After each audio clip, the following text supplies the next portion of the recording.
In a bold move, the state of Texas has opted to sever ties with financial behemoth BlackRock, alleging the company's actions are detrimental to the state's vital oil and gas industry. Now, this decision, stemming from a recent state law, reflects Texas's commitment to safeguarding its economic interests, particularly those tied to energy, while also igniting a broader debate on the role of financial institutions in shaping industry practices.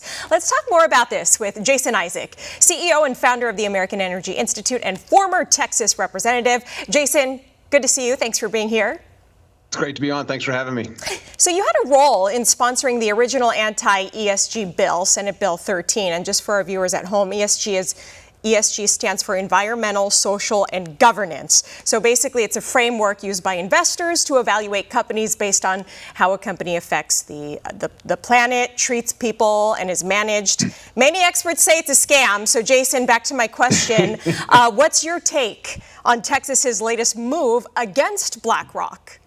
Well, I think it's a great move. It's actually enforcing the law that I wrote in 2020 that was passed in 2021 by a couple of great Texas legislators, signed by our governor in May of 2021 and became law. And then last year, BlackRock was added to the boycott list in Texas for their behavior against energy producers. They either boycott, divest, or sanction. And they invest a lot of money in energy companies in Texas, but they do that with a caveat of saying you have to comply with our political ideology, or we're going to change your compensation. And then so rightfully so, the Permanent School Fund, over $50 billion in this managed fund from oil and gas royalties that funds our public education here in Texas. They have about $8.5 billion under BlackRock management. And yesterday it was announced that that money is being pulled out from under BlackRock's management because they do discriminate against responsible American energy producers. Okay, so just to clarify, isn't this divestment a big chunk of the money Texas uses to support public schools?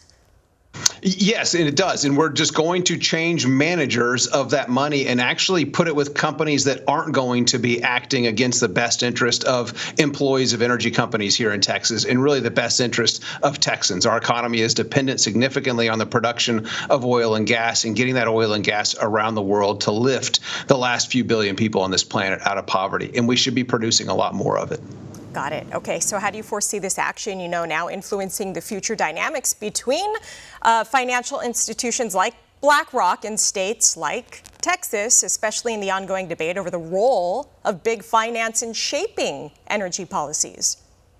Yeah, and it's going to continue to move forward. Just this week, I think it may be today, the state of Tennessee and their legislative capital is debating policy that is very similar to what was passed in Texas in 2021 and moving against companies that silence free speech, that target religious institutions, that won't provide services to them, that discriminate against responsible American energy producers. And so I think this is going to be telling companies like BlackRock and Vanguard and State Street and Chase Bank to stop weaponizing capital against things that you disagree with. Focus on fiduciary responsibility and just get out of the game of the politicization of capital, our money, and really protect teachers' pensions. You look at their pension dollars are being weaponized against these companies, and the returns are significantly lower than the S&P 500. They're significantly lower than other investments. So people shouldn't be weaponizing other people's capital against responsible American energy producers and other companies, especially financial and religious institutions as well.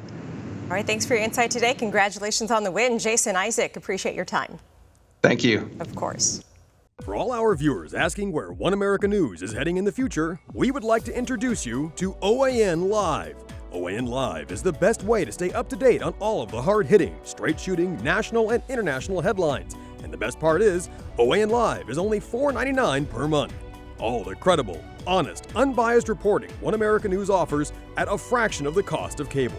Just go to OANN.com to easily sign up for OAN Live and stay informed.